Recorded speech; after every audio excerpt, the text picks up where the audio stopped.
वायु भी नहीं लूंगा। जब वायु नहीं लिया तो तीनों लोकों का श्वास रुक गया। इसका अर्थ क्या हुआ, जरा समझो, इन्हीं छोटी छोटी बातों को तो हम नहीं देख पाते। इसका अर्थ हुआ कि तीनों लोक एक चीज है कि नहीं है, बोलो। जो हमने आपको कई दिन कई तरह से समझाने की कोशिश की है कि एक ही तत्व है। चतुश्लोकी भागवत में भी यही समझाया आपको, है ना। तो ये तीनों लोक एक यूनिट है, इसका अधिष्ठान स्वयं परमात्मा ही है, परमात्मा ही जगत बन गया है। और जब ध्रुव ने श्वास नहीं ली और तीनों लोगों का श्वास रुका, इसके दो अर्थ हैं। एक तो तीनों लोक एक यूनिट हैं और उसके अधिष्ठान परमात्मा है, और दूसरे अब ध्रुव उस स्थिति में पहुंच गया जहां उसका तीनों लोकों से परमात्मा से तादात्म्य हो गया। अब क्या था महाराज, यही तो भगवान के यही भगवान का दर्शन है। भगवान प्रकट हो गए, उसके गाल में अपने शंख का स्पर्श किया। आंखें खोलो, तुम जिसका स्मरण कर रहे हो मैं तुम्हारे सामने हूं। अब महाराज ध्रुव ने जब आंखें खोली, देखा शंख चक्र गदा पद्मधारी भगवान श्री हरि विष्णु सामने है। और महाराज हाथ जोड़कर देखने लगा, आनंदित हो गया।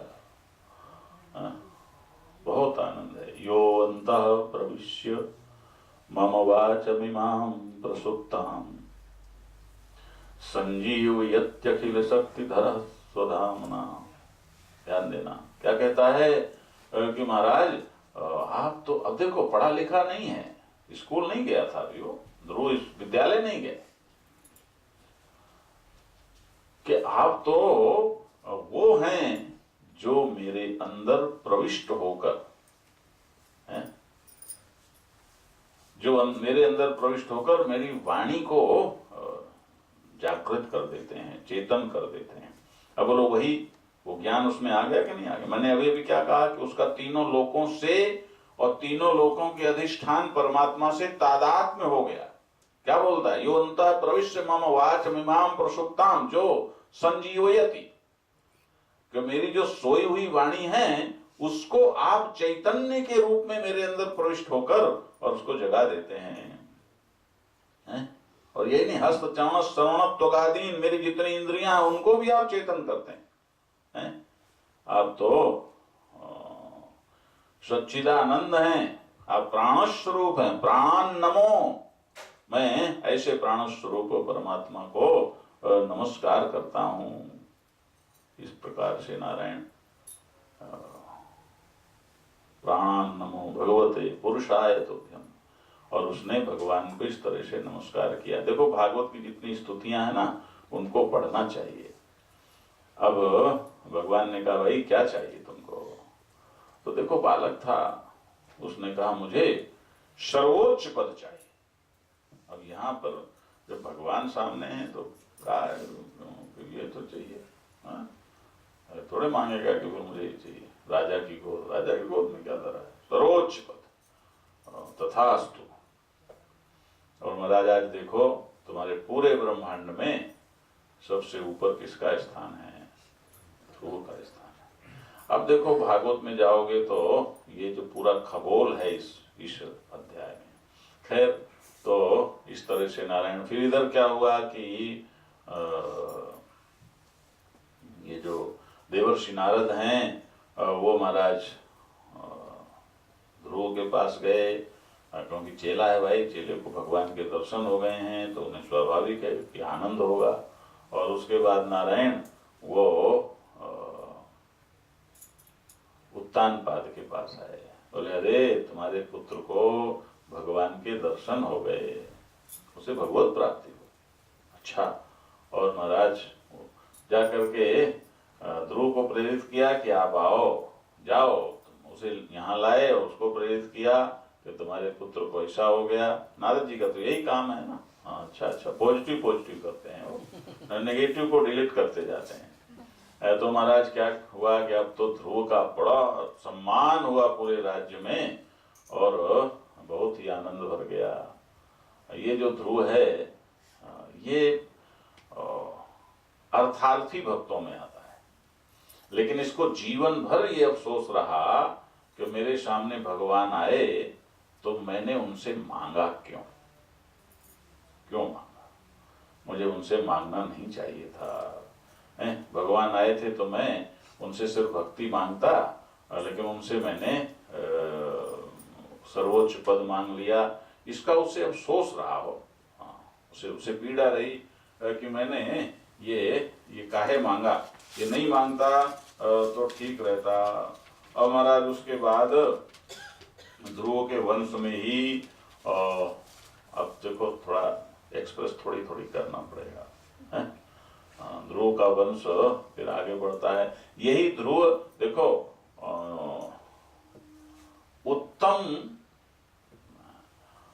उत्तम नारायण मारा जाता है वो यक्षों के द्वारा, तो ध्रुव ने सबका विनाश करना शुरू कर दिया, सबको समाप्त कर देंगे, कोई नहीं बचेगा। तो महाराज ये जो मनु महाराज हैं ये पहुंच गए, इन्होंने जाके उसे समझाया, तो देखो उसके अंदर अब कोई द्वेष भी नहीं रहा हो, अपने भाई से द्वेष नहीं रहा। अब इस कथा से क्या सिद्धांत निकलता है हमारे लिए? कि इस कथा से सिद्धांत निकलता है कि तुम सुनीति को पसंद करते हो कि सुरुचि को पसंद करते हो। थोड़ा सा ये भी और बता दें। अब क्या करें, हमें तो बड़ा धर्म संकट रहता है, लगता है ये भी बता दें, ये भी बता दें, ये भी बता दें, ये भी बता दें, हैं?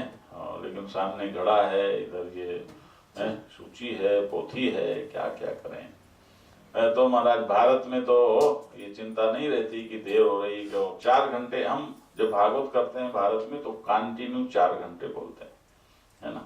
बीच में कुछ भले, लेकिन कम से कम 4 घंटे तो चलता है। और कभी कभी तो देर भी होती है, कृष्ण जन्म हुआ, कुछ हुआ, तो वहाँ ये दिक्कत नहीं रहती। लेकिन चलो, जैसी देश काल परिस्थिति होती है वैसा ही करना पड़ता है। तो महाराज इस कथा का जो थोड़ा अध्यात्म थोड़ा और देख लो कि उत्तानपाद एक तो है जो सिर के बल खड़ा है, और एक है जो पैर के बल खड़ा है। सिर के बल जो खड़ा है वो किसको महत्व देता है? सुरुचि को। और जो पैर के बल खड़ा है वो किसको महत्व देता है? सुनीति को। अब इसका अर्थ क्या हुआ, ध्यान से सुन लो जरा सा। पहले मैं सोच रहा था कि इसको खिसका देते हैं, लेकिन अब लगता है कि ये भी बता दें, आपके काम की चीज है। देखो तुम्हारी बुद्धि कहाँ रहती है? सिर में रहती है ना। तो बुद्धि किस लिए है? बुद्धि मन के हिसाब से चलने के लिए है, चलाने के लिए है, या मन बुद्धि के हिसाब से चलाने के लिए? बुद्धि सर्वोपरि है, सर्वोपरि है। देखो कठोपनिषद में शरीर को रथ से तुलना करके एक रूपक दिया गया है ना? और उसमें महाराज इस शरीर को रथ बोलते हैं, और इंद्रियाणि हयाना हो, कई इंद्रियों को घोड़ा बोलते हैं? और बुद्धिम तो सारथिम विद्धि, ये जो बुद्धि है ये सारथी बोलते हैं। और मन क्या है? कि मन रास है, लगाम है, जो डोर है। तो ये तुम्हारी जो बुद्धि है ये कैसी है महाराज? ये बुद्धि क्या करती है? ये इस बुद्धि में क्या होना चाहिए कि इस बुद्धि में सत्य का, धर्म का और नीति का बोध होना चाहिए। ध्यान देना कि जो इसमें सत्य का, धर्म का, नीति का बोध होगा तो फिर ये बुद्धि अपनी प्रतिष्ठा में होगी। कई लोग कहते हैं हमारा मन नहीं लगता, मन नहीं लगता। अरे बाबा, मन कभी नहीं लगता है? अब आपको कहो ये बंदर घोड़े की तरह नहीं नाचता, बंदर समाधि नहीं लगाता, ऐसे थोड़े हो सकता है। छोटे बच्चे को कहो ये शांत नहीं बैठता, शांत कैसे बैठेगा? अरे बच्चा है। तो ये जो मन है तुम्हारा, मन कभी भी शांत हो ही नहीं सकता। मन नाम ही उसका है। मन किसको कहते हैं? तुम्हारी इंडिविजुअल कॉन्शियसनेस प्लस ऑब्जेक्ट। ध्यान देना, तुम्हारी जो व्यष्टि चेतना है वो जब किसी विषय से मिलती है तो उसी की जो फुरना होती है ना, उसको ही मन बोलते हैं। वही मन है और कुछ भी नहीं है मन।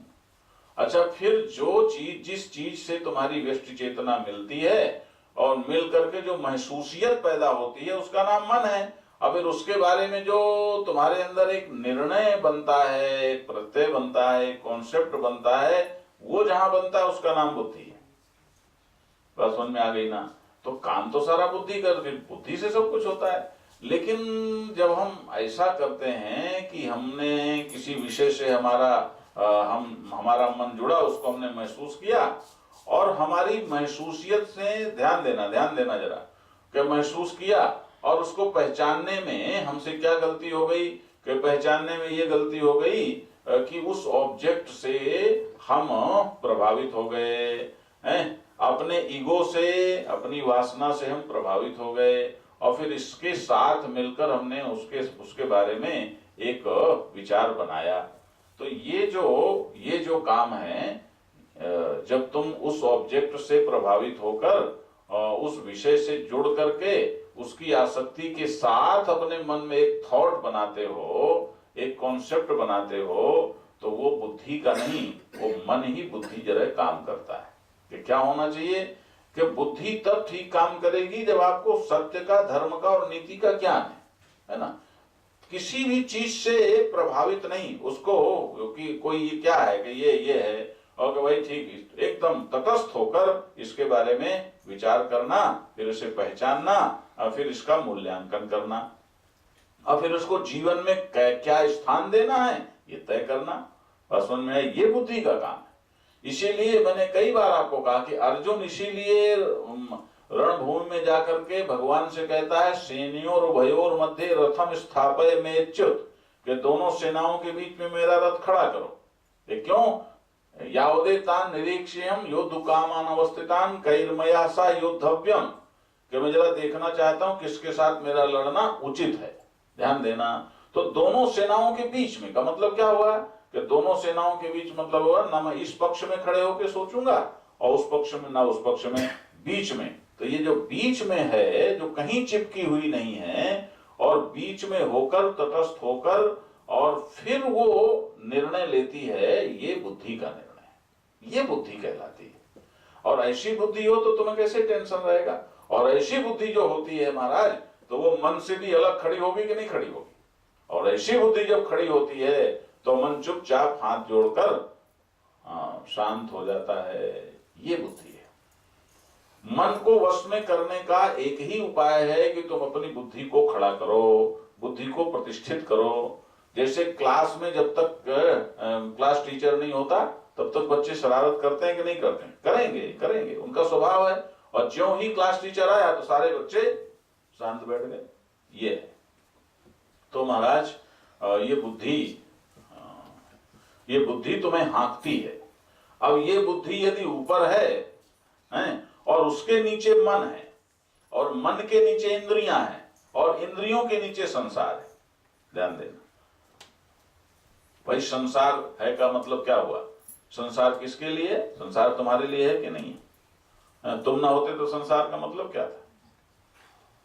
तो संसार के ऊपर है तुम्हारी इंद्रियां, और इंद्रियों के ऊपर है तुम्हारा मन, और मन के ऊपर है तुम्हारी बुद्धि। और बुद्धि कहाँ रहती है? इसमें।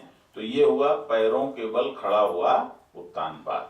ठीक है ना। और इसका उल्टा कि ये जो संसार है ये हावी हो गया कहाँ? फिर तुम्हारी इंद्रियों के ऊपर। डॉक्टर ने मना किया तला भुना मत खाना। मुझे नहीं लगता कोई भी ऐसा होगा जिसको डॉक्टर ने कभी कभी तला भुना खाने को न मना किया। लेकिन एक और बात बताऊं, कभी डॉक्टरों के घर में जाओ तो पहले तले भुना खिलावें।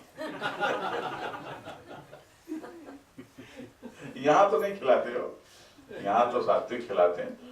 उनसे कहोगे अरे ये कोई बात नहीं, क्या अपना ग्राहक बना रहे हो क्या? तो लेकिन जीव जब देखती है महाराज बढ़िया माल टाल, तो वो जो चीज है वो जीव के ऊपर हावी हो जाता है वो पदार्थ। तो विषय ऑब्जेक्ट हावी हो गया तुम्हारे इंद्रिय के ऊपर, और इंद्रिय फिर हावी हो गई मन के ऊपर, और फिर मन हावी हो गया तुम्हारी बुद्धि के ऊपर। ऐसा उत्तान पाद के सबसे ऊपर क्या हो गया? संसार, विषय, और उसके नीचे इंद्रिय, उसके नीचे मन, मन के नीचे बुद्धि। अब बुद्धि कहाँ है? यहाँ। तो हो गया शीर्षासन। और समझ में आई कि नहीं आई? अब देख लो, ये दो रानियां तुम सबके पास हैं, सबके पास सुनीति भी रानी है और सुरुचि भी रानी है। अब तुम किस रानी को ज्यादा महत्व देते हो ये तुम देख लो। सुनीति रहती है बुद्धि में और सुरुचि रहती है मन में, है ना, इंद्रियों में। यदि सुरुचि को ज्यादा महत्व दोगे तो याद रखो उत्तम उत्तम तो मिलेगा, और लेकिन एक दिन जयराम जी की हो जाएगा, राम नाम सत्य हो जाएगा, समझ गए ना। और यदि सुनीति को महत्व दोगे तो देखो ध्रुव अटल है सुनीति को। इसलिए हमें इस कथा से ये सीख लेनी चाहिए कि हम अपने जीवन में सुनीति को महत्व दें। हो सुनीति को महत्व दें, सुरुचि को महत्व न दें। भले हमें रुचिकर लग रहा हो लेकिन हम देखें कि ये नीतिगत भी है कि नहीं है ना, ये श्रेष्ठ है कि नहीं है, श्रेय है कि नहीं है, कल्याणकर है कि नहीं है। ये कथा हमें ये संकेत करती है। अब महाराज ध्रुव के वंश में राजा अंग हुए, वेन हुए, और महाराज ये जो देखो अंग का जो विवाह है वो महाराज सुनीता से हो गया। ये मृत्यु की दवित्री थी, इसीलिए महाराज कन्या को जरा देखना चाहिए, वर कन्या देख के शादी करनी चाहिए। तो पुत्र कैसा हुआ कि पुत्र हुआ वेन। अब वेन ये बहुत ही खतरनाक है महाराज, ये ऐसा खतरनाक है कि महाराज ये यज्ञ आदि कुछ नहीं मानता। ये कहता मैं ही भगवान हूँ, सब खत्म करो, कुछ नहीं होगा। ये यज्ञ भी हमारे जो हिंदू दर्शन है उसका एक बहुत बड़ा आधार है। मैं आपको बताऊं, बहुत बड़ा आधार है यज्ञ का प्रचार करना। एक बार स्वामी करपात्री जी महाराज वो भी कराते थे, हो सन्यासी को क्या लेना देना, लेकिन वो कराते थे। तो वो करपात्री जी कहते थे यज्ञ बहुत, गीता में तो भगवान ने सारी सृष्टि को ही यज्ञमय बताया है। ध्यान देना कि सृष्टि कैसे बनी, किससे बनी, यज्ञ से बनी है। और ये यज्ञ है सबसे यज्ञ पूर्वक, यज्ञ की शक्ति से ही सृष्टि का सृजन किया ब्रह्मा ने, है ना। वो कभी बात में बताएंगे क्योंकि समय नहीं है। लेकिन वेन ने यज्ञ आदि बंद कर दिया, बंद कर दिया, नहीं कुछ नहीं होगा। अब आजकल भी जो पढ़े लिखे लोग हैं वो नहीं मानते, लेकिन मैं तो एक उदाहरण दिया करता हूँ मिर्च खाने का, कि एक आदमी मिर्च खाए तो उसको कड़वा लगेगा, है, और उसी मिर्च को आग में डाल दो तो है? अभी वहां रसोई है, कहो तो डलवा दूं, डलवा दूं कहो तो, ये देखो तुम कितनी कथा सुनते हो, सब छीका छांटी करने लग जाओगे। तो यज्ञ की विधा भी तो ऐसा ही है ना। अग्नि में हम साकल्य डालते हैं कि नहीं डालते हैं, मंत्र बोलते हैं, तो मंत्र साकल्य और विधि विधान इस सब के साथ उस देवता का आवाहन, वो अंतरिक्ष में जाना, और वो सब उसको, जैसे हमारे अंदर मिर्च का असर आता है कि नहीं आता है, तो ऐसे ही जो सूक्ष्म है उसमें भी प्रभाव जाता है। बड़ा वैज्ञानिक है। इसने बंद कर दिया महाराज, तो क्या हुआ, ये जो संत लोग हैं ये गए, इन्होंने समझाया, उसको नहीं समझा, ओंकार लगाई, तो ओंकार लगाई तो उसका राम नाम सत्य हो गया।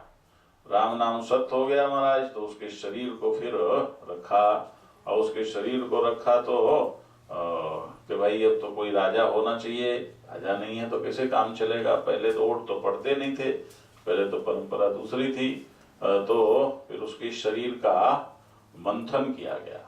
देखो अब आप कहोगे ये कैसे, अरे बाबा आजकल यदि एक सेल से क्लोन करके क्या कहते हैं बच्चा बना सकते हैं कि नहीं बना सकते हैं, तो यदि ऐसा हो सकता है तो उसके शरीर का मंथन करके भी तो कुछ पैदा किया जा सकता है कि नहीं है। तो महाराज उसके शरीर के मंथन से तो निषाद प्रकट हुआ, बैठ जाओ, तो बैठ गया, वही निषाद उसका नाम पड़ गया। और फिर पृथु और अर्ची प्रकट हुए। पृथु, ये पृथु हैं, ये धर्मात्मा बने। इन्होंने महाराज पूरी पृथ्वी सूख गई थी, पृथ्वी ने अन्न जल देना, धन देना, फल देना, मेवे देना, ये सब बंद कर दिया था। एक बात कान खोल करके सुन लो, जब पृथ्वी के ऊपर अधर्म होता है तो पृथ्वी की जो उर्वरा शक्ति है वो नष्ट हो जाती है। ये बहुत मजे की बात है। उर्वरा शक्ति उसकी नष्ट हो जाती है, फिर वो काम नहीं करती। तो महाराज उस पृथ्वी ने ऐसा जब कुछ मिलता नहीं तो पृथु ने एकदम पृथ्वी को ललकारा। अच्छा एक बात और बताएं, अभी उसका नाम भूमि है ना, भूमि है, अभी पृथ्वी नाम नहीं पड़ा। ये जो पृथु हैं इन्होंने ललकारा तो पृथ्वी प्रकट हो गई और पृथ्वी ने कहा अरे महाराज क्या करूं, मेरे ऊपर जो कुछ होता है उसका मुझ पर असर पड़ता है, उसी से मेरी उर्वरा शक्ति कम ज्यादा होती है।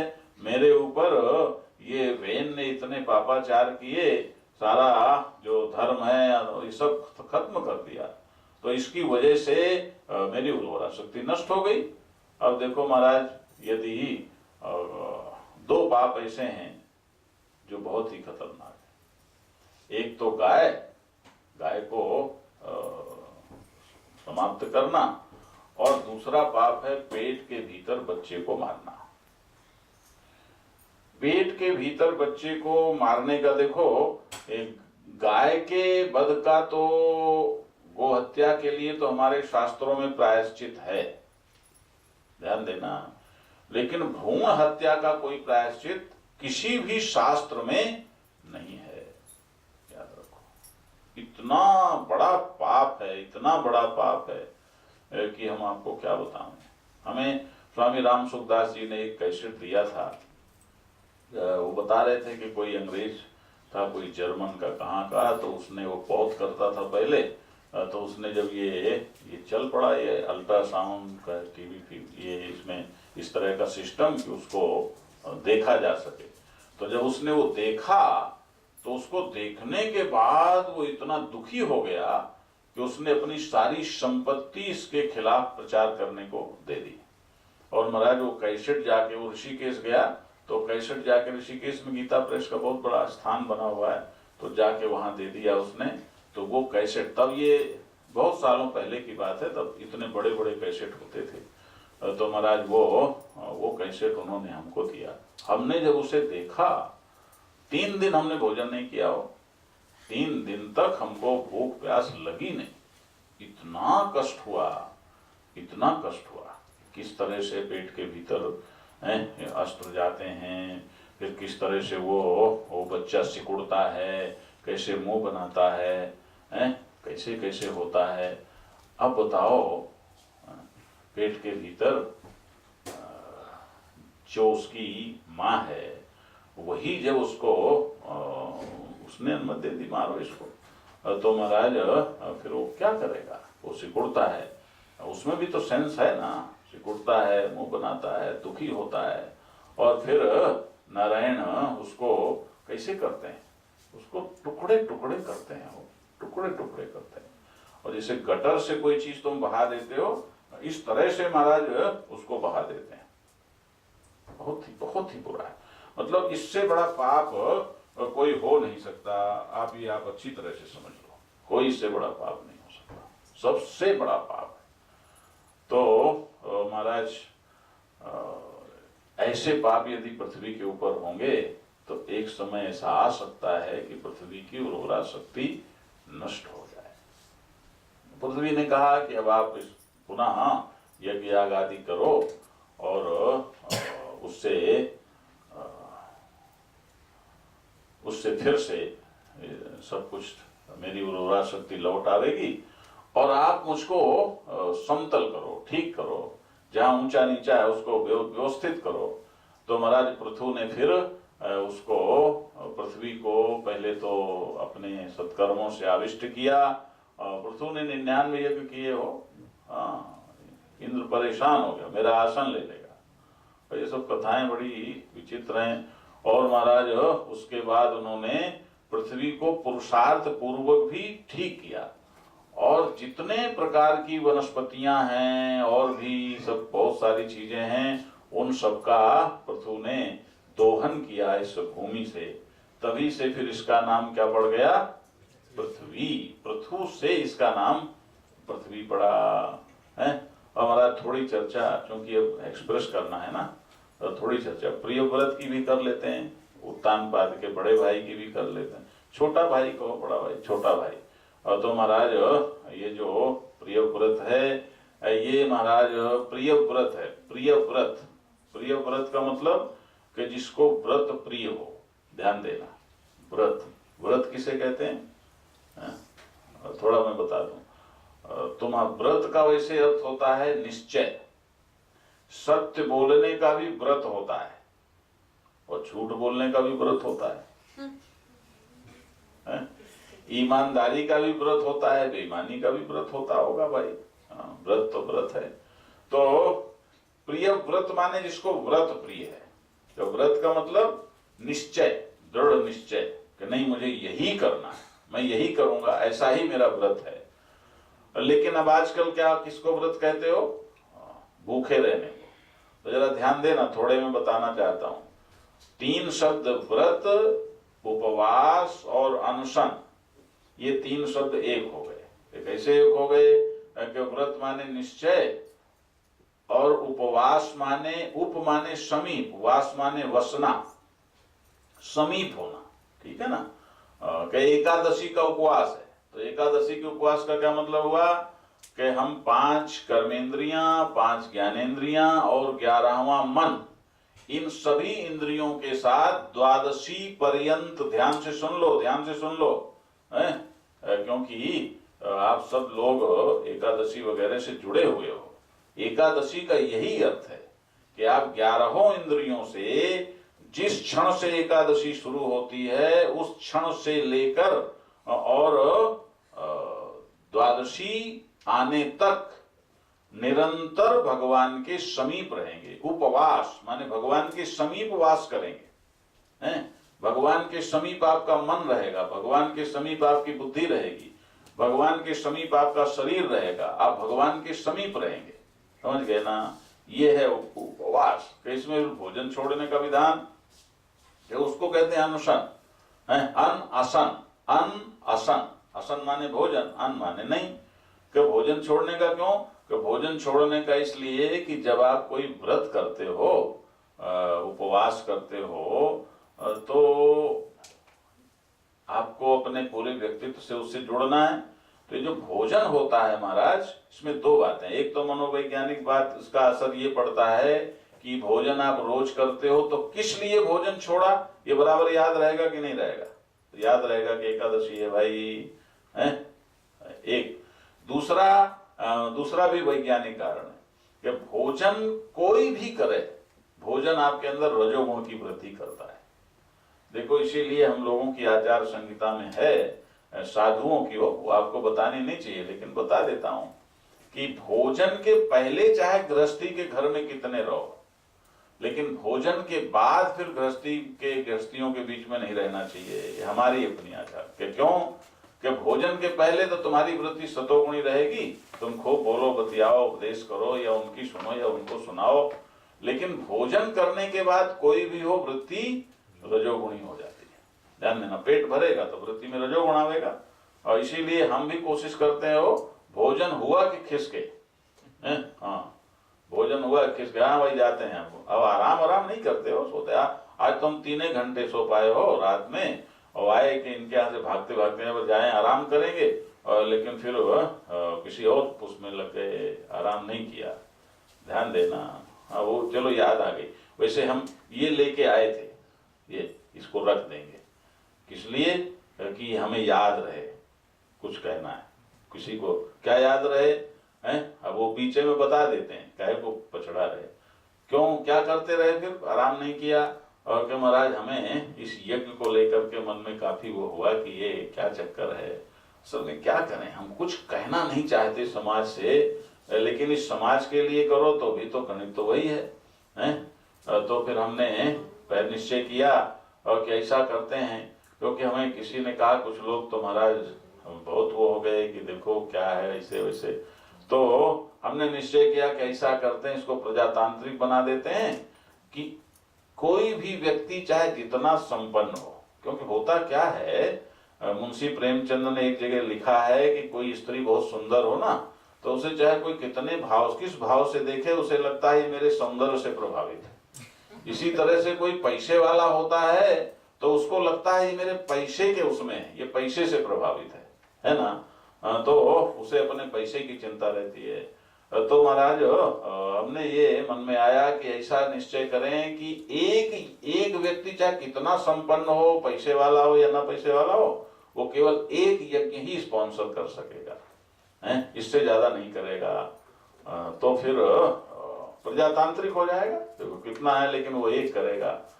तो फिर हमें लगा कि लेकिन भाई माँ की कृपा का कुछ रहता है, माँ किसी पर। तो हमने फिर कई वो बनाया हो। फिर हम साधु लोग क्या करते हैं, पर्ची उठाते हैं कि भाई माँ की क्या स्थिति है। अब ऐसे पर्ची नहीं उठा लेते, उसके लिए पहले कुछ करना पड़ता है, कुछ जब तक करना पड़ता है। तो लिखा एक के लिए एक, फिर लिखा एक के लिए 9, फिर लिखा एक के लिए 27, फिर लिखा एक के लिए 100, फिर लिखा एक के लिए 1000। फिर कौन उठती है वहां तक हो गया ना, यहाँ के 27 उठी, मतलब अंतिम सीमा है 27, इसके आगे नहीं।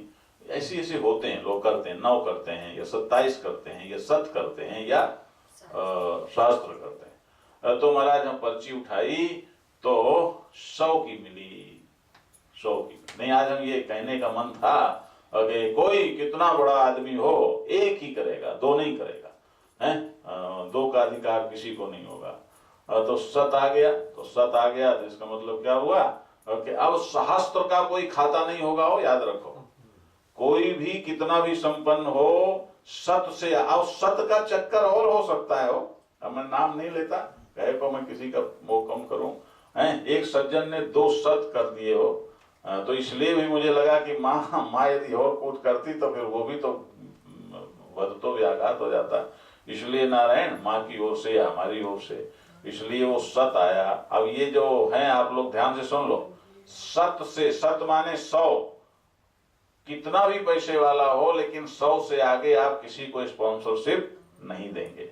बात समझ में आ गई कि नहीं आ गई? एक। और दूसरी बात महाराज, जरा इसका एक स्थायित्व तो चाहिए, क्योंकि यहाँ जहां बिजी नहीं है लोग वहां बिजी हो जाते हैं। तुम तो बहुत ही बिजी हो, तुम्हारी गाड़ी तो सोमवार से चली तो फिर जाके शुक्रवार को रुकती है, बीच में तो रुकती नहीं है। और फिर शनिवार रविवार तुमको मिलता है तो तुम्हारे तमाम काम रहते हैं, तो सब गाड़ी फिर छूट जाएगी। समझ गए कि नहीं समझ गए? तो कहीं ऐसा ना हो कि बाबा जी परेशान हो जाएं, तो जरा एक स्थिति बननी चाहिए। खैर चलो, ये तो विषय बीच में आ गया।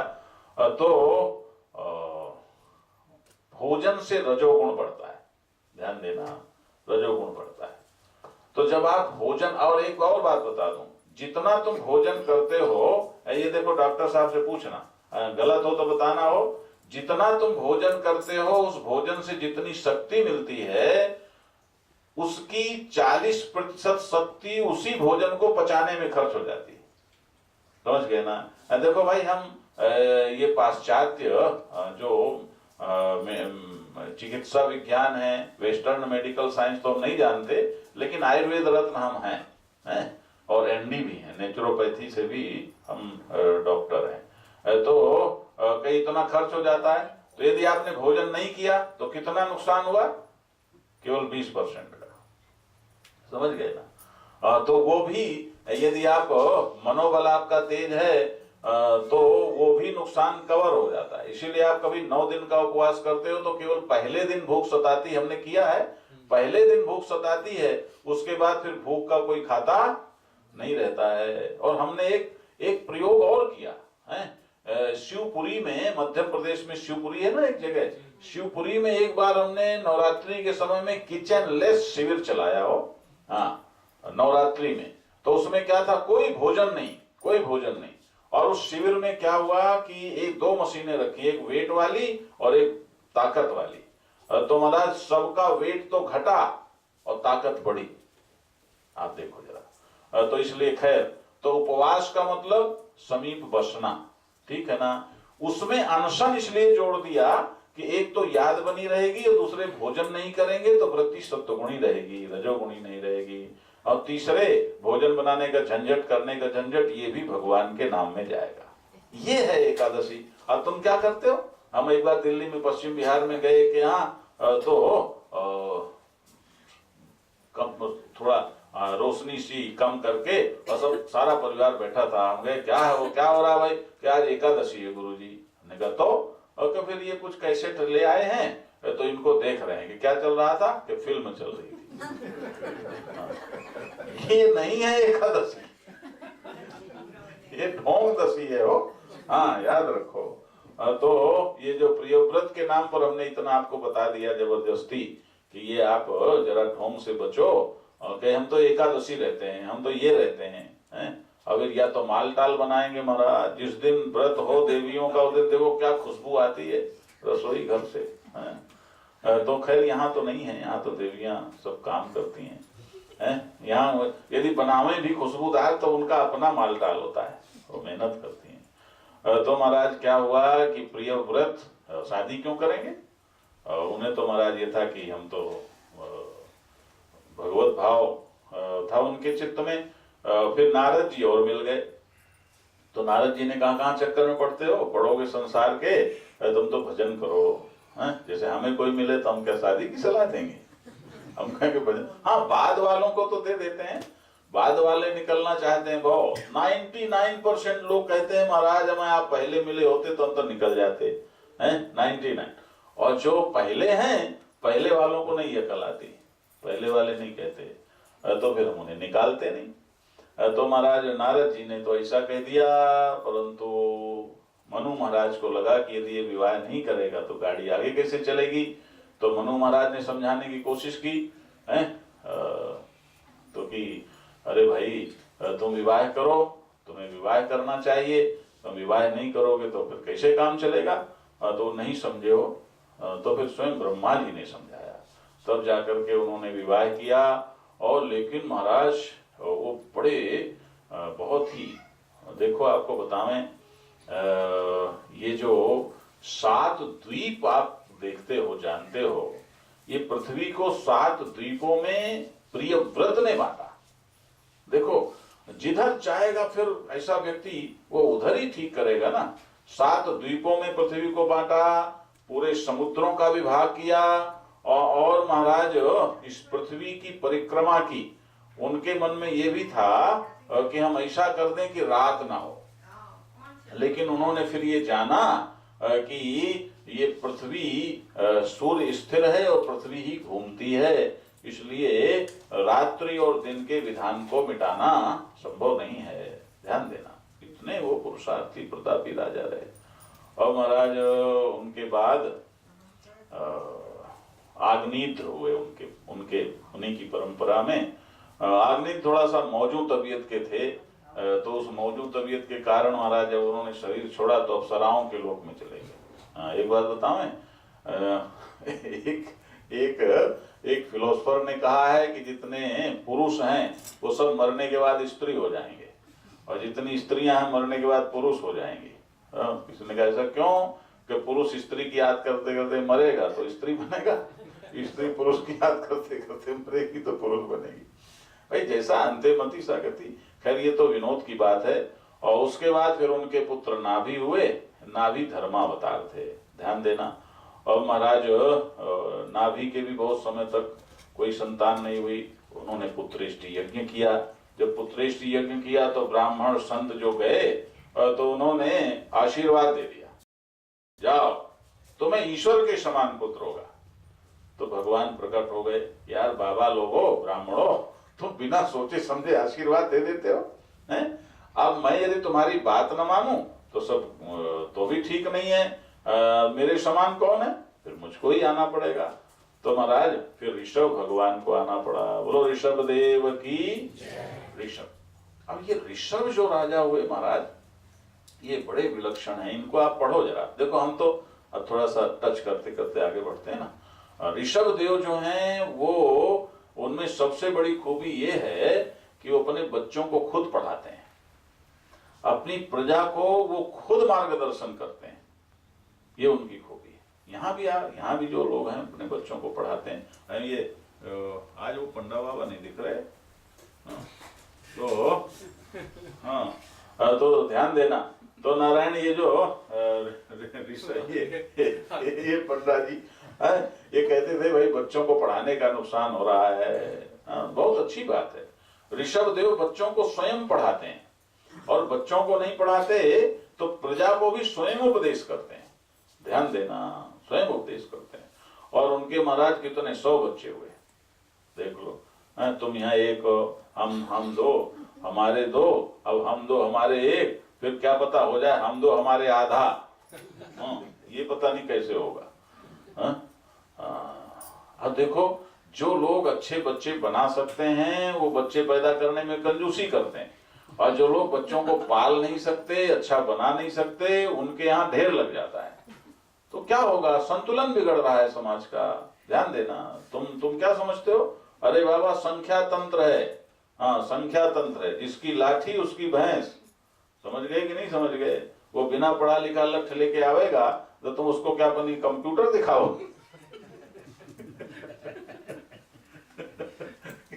ये देखो, ये पेन ले लो, उससे नहीं बनेगी बात। इसलिए जिनके पास सामर्थ्य है बच्चा बनाने की, दोनों तरह से पैदा करने की भी और उनका निर्माण करने की भी, उनको चाहिए कि कम से कम 4 तो पैदा करो, 4 पैदा करो। अरे बाबा, सही कह रहा हूं, हैं? चाचा ताऊ कहाँ गए? जयराम जी के हो जाएंगे, डिक्शनरी में भी नहीं मिलेंगे। हाँ, चाचा ताऊ गायब और मौसी गायब, मौसी गायब हो जाएगी। हाँ, बुआ भी गायब हो जाएगी। अब तो जब तो हम दो हमारे एक हो जाएगा, तब बुआ भी क्या करेगी? हाँ, इसलिए नारायण जरा 100 बच्चे। अब 100, यहाँ एक और बात कहने लायक है, थोड़ा थोड़ा टच करता हूँ। 100 में एक कुछ 9 तो सब सन्यासी। देखो आप, सन्यासी भी हैं बच्चे। और महाराज, एक जो सबसे बड़े और प्रतापी हैं, राजा भरत, वो उनके उत्तराधिकारी बन गए। और महाराज 10 बच्चे और उनके सहयोगी राजा हो गए, और बाकी बच्चे कर्मकांडी ब्राह्मण हो गए। अब आप देखो जरा, यहाँ एक क्या, गीता में जो भगवान ने कहा, चातुर्वर्ण्यम मया सृष्टम गुण कर्म विभागसा, कि मैंने 4 वर्णों की सृष्टि गुण और कर्म के विभाग के अनुसार की है। ध्यान देना। अब लोग कहते हैं 4 वर्ण ये कैसे, क्या है? अरे बाबा, तुम्हारे ऑफिस में 4 वर्ण नहीं होते क्या? 4th क्लास तक होते हैं कर्मचारी के नहीं होते? बोलो, होते हैं ना। फिर अब तुम्हारे ऑफिस के 4th क्लास के कर्मचारी को, वो चाहे कितना पढ़ा लिखा हो, चाहे जिस जाति का हो, क्या उसको फाइल पलट के देखने का अधिकार होता है? बोलो, फिर क्यों छाती पीटते हो? ऐसा लिख दिया, ऐसा लिख दिया, ऐसा लिख दिया मनु ने। अरे बाबा, पहले से ही ऐसा है, चातुर्वर्ण्यम मया सृष्टम गुण कर्म विभागसा, कि जिसका जो गुण जो कर्म उसके हिसाब से उसका वर्ण, ये पहले भी था। और यहाँ जब हमारा समाज ऐसे शुरू हुआ, लेकिन बाद में पहले कर्मणा जाति थी और धीरे धीरे महाराज जन्मना जाति हो गई। अब कर्म तो कुछ और है। एक शहर में हमने देखा, लिखा था, पंडित जी की जूतों की दुकान। तो मैं घुस गया उसमें, मैंने कहा ये काहे लिखे हो, पंडित जी की जूतों की दुकान? बोले महाराज दुकान ज्यादा चलती है। मैंने कहा क्यों? बोले लोग सोचते हैं कि जूता पहनाएंगे पंडित जी तो पैर तो पकड़ेंगे। हाँ, तो बोले लोग आते हैं। मैंने कहा मुझे बहुत तकलीफ हुई, मैंने बहुत डांटा उनको। मैंने कहा ये क्या मतलब है? अरे तुम जूते की दुकान करो, इसमें मुझे कोई आपत्ति नहीं है, लेकिन तुम पैसा कमाने के लिए पंडित जी शब्द का उपयोग करते हो, तो तुम पंडित हो क्या? पंडित तो वो होता है जिस पास पंडा बुद्धि हो, विवेकवान हो, वो पंडित होता है। तुम कैसे पंडित हो? ध्यान देना। मैंने कह दिया कि तुम जूते का धंधा कौन करता है? तो महाराज ध्यान देना, वो मैं नहीं बोलूंगा। ये स्थिति है।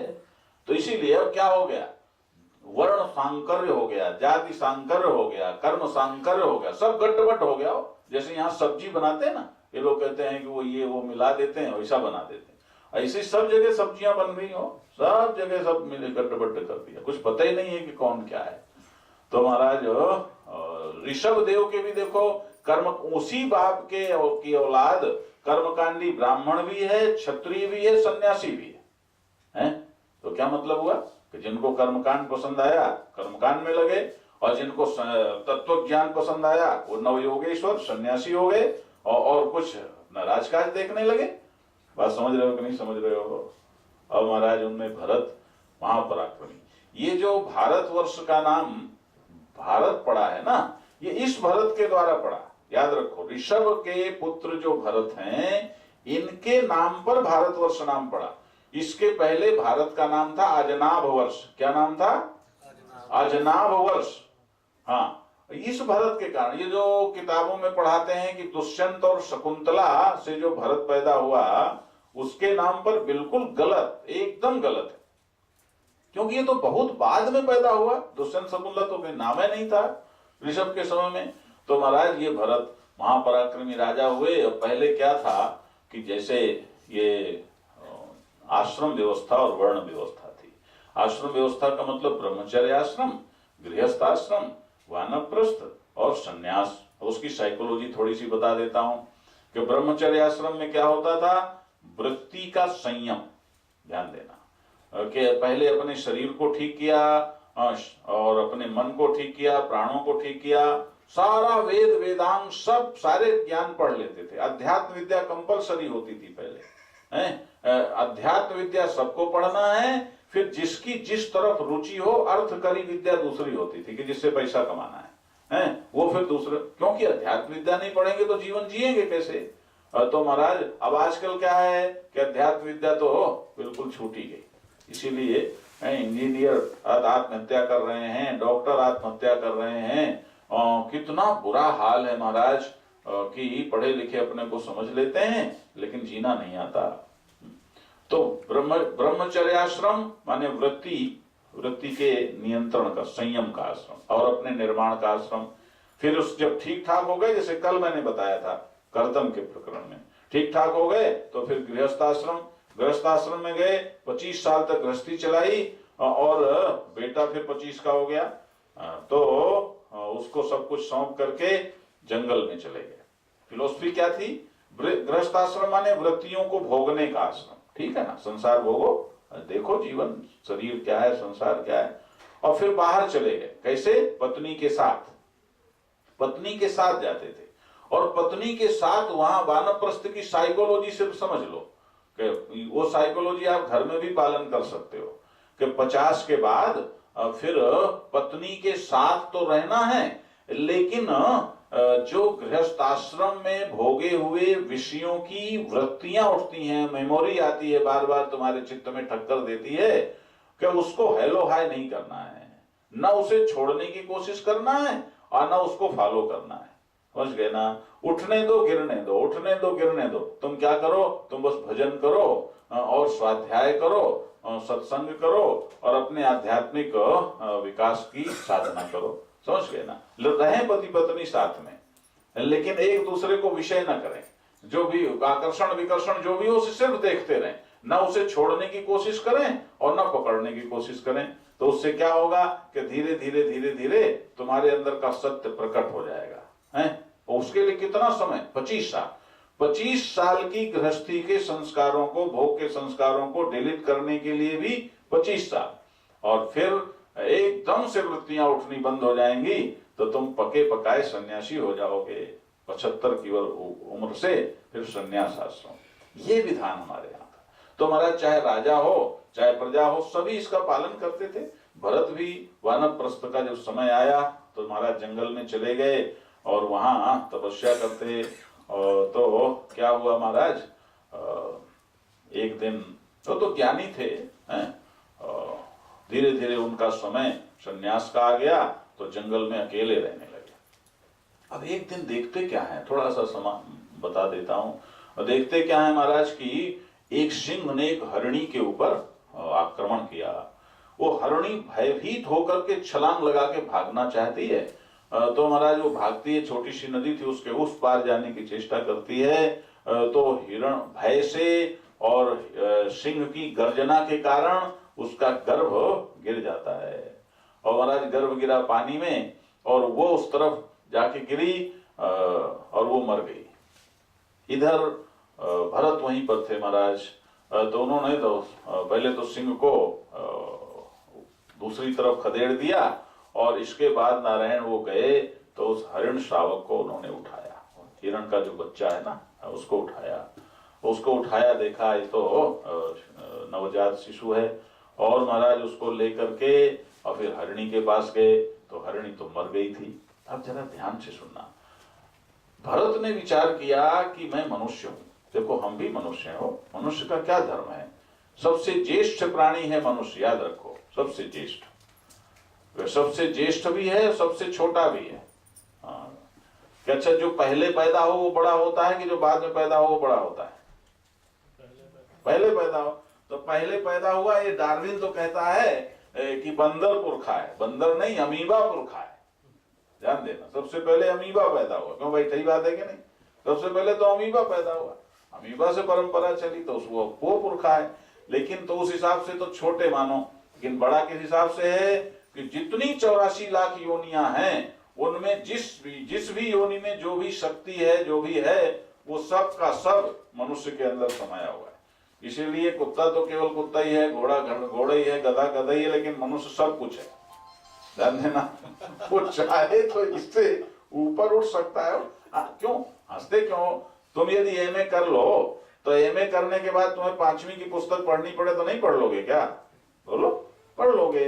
तो यदि तुम एमए करने के बाद एमए की गरिमा में नहीं रहोगे तो फिर पिछली तरफ तुम्हारा ध्यान जाएगा, और ये होता है। तो लेकिन वो तो भरत है, वो तो पूर्ण मनुष्य है। तो महाराज उन्होंने विचार किया कि मैं मनुष्य हूँ, ज्येष्ठ प्राणी हूँ, है, मेरे अंदर सामर्थ्य है, तो मेरा कर्तव्य है कि मैं इसकी रक्षा करूं। अब कैसे रक्षा करूं, क्या करूं? तो महाराज बोले जितनी, ध्यान से सुनो, यही है हमारा कर्तव्य, यही धर्म है हमारा, कि ध्यान से सुनना, ध्यान से सुनना, जितनी तुम्हारी बुद्धि है, जितनी तुम्हारी सामर्थ्य है, जो तुम कर सकते हो वो जरूर करो। उसमें यदि तुम छल करते हो तो किसी दूसरे को तो तुम छल सकते हो, लेकिन न स्वयं को छल सकते हो न ईश्वर को छल सकते हो, ध्यान देना। इसलिए जहां कहीं तुम्हारे सामने जो ड्यूटी आवे उसमें अपनी बुद्धि, अपनी सामर्थ्य और अपनी स्थिति के अनुसार जरूर कर्तव्य का पालन करो। भरत ने सोचा कि ठीक है, मैं पुरुष हूं, स्त्री भी नहीं हूं, कैसे पालूं, और ये हिरण का बच्चा है, लेकिन मैं जितना कर सकता हूं वो मुझे अवश्य करना चाहिए। और महाराज उन्होंने उसे पालना शुरू कर दिया। अब देखो लीला क्या है महाराज, ये मातृत्व उनके अंदर जगा, और पहले तो कर्तव्य बुद्धि से उन्होंने उसे पालना शुरू किया, लेकिन पालते पालते पालते पालते उसके प्रति उन्हें हो गई आसक्ति, और महाराज हिरण तो बड़ा हो गया, बड़ा हो गया तो एक दिन हिरणों का झुंड आया, उसके बाद चला गया। अब ये रोने लगे और महाराज उसके लिए व्याकुल हो गए, और अपना शरीर, उसी स्थिति में इनका शरीर छूटा। परिणाम क्या हुआ कि ये हिरण बने, अंतमति सागति, हिरण बने। लेकिन लेकिन लेकिन ध्यान रखना, न तो तुम्हारी साधना व्यर्थ जाती है, न तुम्हारा ज्ञान व्यर्थ जाता है। एक बात नोट कर लो, सृष्टि में पीछे लौटने का कोई विधान नहीं है, आगे ही बढ़ना होता है। इसलिए नारायण इनको पिछले जन्म की सब याद है, सब कुछ याद है। तो इस कारण से वो जानते हैं कि क्या करना है क्या नहीं करना है, और वो ये भी जानते हैं कि जब तक इस योनि से, ध्यान देना, इस योनि से किसी कीमत में मुक्ति नहीं होगी, कि मुक्ति के लिए केवल केवल केवल मनुष्य की योनि है। तो वो प्रतीक्षा करने लगे कि प्रारब्ध के अनुसार कब तक हमारा ये शरीर रहेगा। ध्यान दो, तो महाराज जब हिरण का शरीर छूटा तो वो जड़ भरत बने, भरत। और भरत बने महाराज तो तत्वज्ञानी थे जन्मजात, अब वो मस्त है अपना। अब संसार के लोग तो महाराज अपने उसमें रहते हैं, देखो अपने उसमें, संसार के लोग तो अपने उसमें रहते हैं। तो क्या हुआ महाराज कि वो काम धाम करे नहीं, उन्हें क्या काम धाम करना, अवधूत है। तो हम लोगों में भी हम न कुछ न, देखो सन्यासी के लिए कुछ वो नहीं होता, कोई बंधन नहीं, करें करें न करें न करें, समझे ना। लेकिन हमें ऐसे गुरुओं का सानिध्य मिला, स्वामी विवेकानंद को हमने बहुत काफी शुरू में काफी हमें उनको हमने पसंद किया। और तो महाराज लगता है इस शरीर से जो पाना था पा लिया है, अब जब तक ये शरीर है इससे सेवा करो, याद रखो। हाँ, हम कहीं फ्री की रोटी खाना पसंद नहीं करते, तो नारायण सेवा में लगे रहते हैं। लेकिन वो तो अपना अवधूत थे, उन्होंने इस तरफ कुछ किया नहीं, मस्त रहे अपना। तो घर वालों ने कह दिया करता धरता कुछ नहीं, पड़े पड़े खाता है, कुछ काम धाम करता नहीं है क्या तेरे लिए कमाई के लिए हम। और महाराज उनको अच्छा ठीक है भाई, तुम लोगों को यदि ऐसा लगता है तो अपने भाइयों का घर छोड़ के चले गए, जंगल में पड़े। और महाराज पड़े हैं मस्त, मिल गया, खा लिया, नहीं खाया। अब हुआ क्या महाराज, एक जगह कुछ चोर थे, डाकू थे, तो उनको काली की उपासना की थी उन्होंने, तो उन्हें बलि चढ़ानी थी मनुष्य की। तो बलि कहाँ मिले, तो आए ढूंढते ढूंढते, तो ये पड़े थे एक पेड़ के नीचे, ध्यान देना। तो बोले अरे भाई स्नान करोगे? नहाए कुछ नहीं, अवस्था होती है वो गुणातीत अवस्था, कि स्नान करोगे कि नहा लूंगा, कि कपड़े पहनोगे पहन लूंगा, कि भोजन करोगे कर लूंगा। हमारा ले गए, देखा कि सब सारा अंग भंग इसका नहीं है, सब ठीक ठाक है, अच्छा हट्टा कट्टा है। और तुम्हारा ले गए और स्नान कराया, बढ़िया भोजन कराया, कपड़े पहनाए, भोजन कराया, और इसके बाद भद्रकाली के मंदिर के सामने लाए और बोले तो क्या समझता है तो हमारा कोई रिश्तेदार है कि तुझे हम नहाए धुलाए भोजन कराएं, अरे तेरी बलि चढ़ावेंगे। तो भरत तो खूब हंसे ठहाका लगा के, अरे बोले बहुत बढ़िया, जल्दी करो, हाँ जल्दी करो। अरे क्यों, तुझे डर नहीं लगता? कि डरने का क्या बात, डरने की क्या बात है? अरे मैं मरता वरता नहीं हूं, ये शरीर है, तुम्हारे काम आ जाए तो बहुत बढ़िया, जल्दी करो, इसको बलि चढ़ा के तुम अपना देवी को खुश कर लो। मैं नहीं मरूंगा, तो मेरी चिंता न करो, मैं तो सच्चिदानंद हूं। और महाराज भद्रकाली ने जो ये श्रवण किया, वो समझ गई तो ब्रह्मज्ञानी है, और ब्रह्मज्ञानी की यदि यहाँ बलि चढ़ गई, अनिष्ट हो गया, तो बड़ा भारी अपराध हो जाएगा। याद रखो, ये ब्रह्मज्ञानी ये सर्वोपरि होता है, वो कोई भी हो, किसी भी आश्रम में हो, हैं। तो महाराज काली स्वयं प्रकट हो गई और उन्होंने सबको नष्ट कर दिया, और ये वहां भी जस के तस हो गए। और महाराज उसके बाद उस समय एक राजा था रहुगण को गुरु बनाने जाना था। गुरु चाहिए भाई, बिना गुरु के गति नहीं है। तो कपिल की, जिनकी आप कल कथा सुन चुके हो, तो वो कपिल भगवान को गुरु बनाने के लिए जाना चाहता था। तो उस समय हेलीकॉप्टर ये वो सब पटर जैसे तैसे जो रहे हों, लेकिन उसने पालकी मंगाई तो एक कहार था नहीं। तो लोगों ने, कहारों ने कहा एक कहार बीमार है, राजन क्या करें, कि कोई देखो कोई कहार मिले। तो यही पड़े थे ये जगह, अरे भाई पालकी चला लोगे? कि चला लूंगा। मस्ती है ये साधु। देखो हम सही बतावें, हम भी काफी दिन इस मस्ती में रहे, वो मस्ती याद आती है तो गुस्सा आता है सबके ऊपर, कहाँ चक्कर में पड़ गए हैं। और बैठ गए ट्रेन में, बैठ गए, उतर गए, यहाँ गए वहां गए, कहीं गए, कोई लेना देना नहीं, कुछ नहीं, कैसे हैं वैसे हैं, कुछ नहीं। तो नारायण अब वो ले गए, पालकी में जोत दिया, लो पकड़ो उठाओ पालकी। अब ये तो महाराज जन्म पिछले जन्म के राजा चक्रवर्ती सम्राट, और अच्छे हट्टे कट्टे लंबे तगड़े ऐसे खड़े हो गए, कंधे में पालकी धरी रहे। तो अब वो पालकी हो गई 45 डिग्री में। तो राजा कहता है रोगण क्या करता है, पालकी कैसे चलाते हो? तो कहारों ने कहा ये नया कहार गड़बड़ कर रहा है, ये ठीक से नहीं चला रहा। तो उन्होंने देखा, अरे देखो, अरे तू इतना हट्टा कट्टा, ध्यान देना, इतना हट्टा कट्टा हो गया है और ठीक से पालकी भी नहीं चला सकता। और महाराज खूब हंसे, भरत खूब हंसे। राजा को बड़ा गुस्सा आया, देखो तो पालकी ठीक नहीं चलाता, ऊपर से ठहाके लगा रहा है। तो राजा ने कहा अच्छा। तो राजा को गुस्सा आया, तो भरत ने कहा मैं तो सोच रहा था राजा कि तुझे थोड़ी अकल होगी, तू तो निरा मूर्ख है। अब और गुस्सा आया, अरे मूर्ख कहता है। तो भरत ने कहा, जड़ भरत हो, कहा देख राजा तू क्या समझता है?